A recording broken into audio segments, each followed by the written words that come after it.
Mumbai footpath आणि अतिक्रमणांवरून हायकोर्टानं मुंबई महानगरपालिकेला चांगलंच सुनावलंय।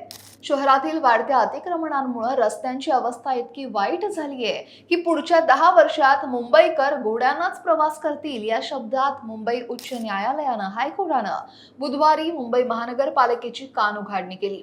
रस्ता असो किंवा मोकळे फुटपाथ, जरा कुठे जागा रिकामी दिसली की लगेच त्यावर अतिक्रमण केलं जातं। मात्र हे सारं सुरू असताना महानगरपालिका काहीच करत नाही आणि त्यामुळं भविष्यात मुंबईची काय अवस्था होईल याची आम्हाला चिंता वाटतेय, असं निरीक्षण सुद्धा यावेळी हायकोर्टानं या सुनावणीत नोंदवलं। या हायकोर्टात नेमकं काय घडलं सुनावणीवेळी पाहूयात। नमस्कार, मी अक्षरा चोरमारे आणि आपण पाहताय लोकमत। तर न्यायमूर्ती रवींद्र घुगे आणि न्यायमूर्ती अभय मंत्री यांच्या खंडपीठानं बुधवारी 12 फेब्रुवारीला पवईतील एका शाळेनं दाखल केलेल्या याचिकेवर सुनावणी केली आणि त्याच वेळी हे सगळं घडलं। पवईतील हिरानंदानी परिसरातील पोद्दार मार्ग ते जोगेश्वरी विक्रोळी लिंक रोड इथं या जोडणाऱ्या रस्त्यावर झालेल्या झोपड्यांच्या अतिक्रमणाविरोधात ही याचिका होती। या याचिकेनुसार महानगरपालिका ही अतिक्रमण हटवत तर नाहीये, उलट त्यांना तात्पुरती शौचालये पुरवते, टँकरनं पाणी पुरवठा करते आणि अशा मदतीचा दावा या याचिकेत करण्यात आलाय आणि यावर न्यायालयानं तीव्र शब्दात ताशेरे ओढले आहेत। महापालिकेकडे अतिक्रमण हटवण्याची इच्छाशक्ती, धाडस आणि क्षमता नाहीये का, असा सवाल न्यायालयानं केला। वाढत्या अतिक्रमणांमुळे मुंबईची परिस्थिती गंभीर बनली आहे आणि यामुळे येत्या काही दशकात मुंबईकरांना रस्त्यावर सायकल किंवा घोड्यावरून प्रवास करावा लागेल, अशी टिप्पणी सुद्धा न्यायालयानं केली।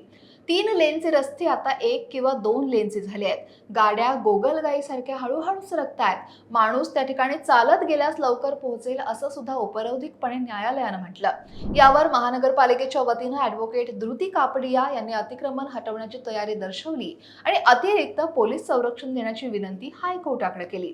तसंच महापालिका उपायुक्तांकडून कालबद्ध कृती आराखडा सादर केला जाईल असं आश्वासन सुद्धा दिलं। मात्र न्यायालयानं या प्रशासनाच्या भूमिकेवर तीव्र नाराजी व्यक्त केली।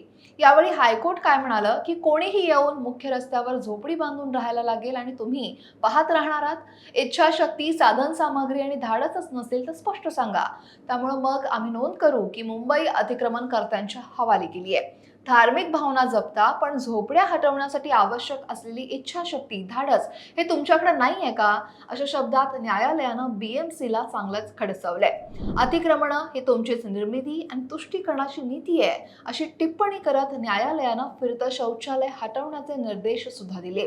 तर अधिकाऱ्यांचं वेतन सुद्धा कापू, अशी तंबी सुद्धा हायकोर्टानं दिली आहे। झालं काय, तर न्यायालयांवर खूप ताण असल्यानं तुम्ही म्हणजे पालिका प्रतिज्ञापत्र सादर करता। तुम्हाला माहिती आहे की पुढची तारीख मिळेल, त्यामुळे तेव्हा बघू असं करून तुम्ही वेळ मारून नेण्याचा प्रयत्न करता। मात्र आम्ही यामध्ये नोडल अधिकारी नेमू, दर 2 आठवड्यांनी सुनावणी ठेवू आणि तुम्ही काय कारवाई केलीत याचा आढावा सुद्धा घेऊ।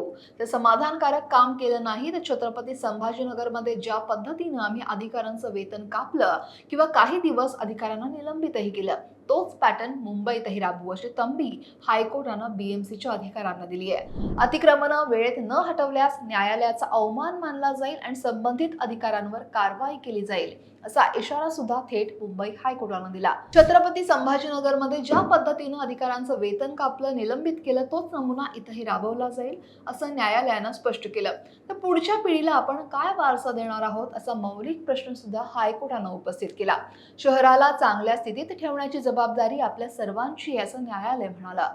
मुंबईतील अतिक्रमणांचा हा मुद्दा फक्त प्रशासनाचा नाहीये, तर प्रत्येक मुंबईकराच्या भविष्याचा आहे। यावर तुमचं मत काय आहे? या अतिक्रमणाविषयी तुम्हाला काय वाटतंय? प्रशासनानं काय केलं पाहिजे? बीएमसीने काय कारवाई करावी? कमेंट नक्की करा आणि लोकमत सबस्क्राईब करायला विसरू नका।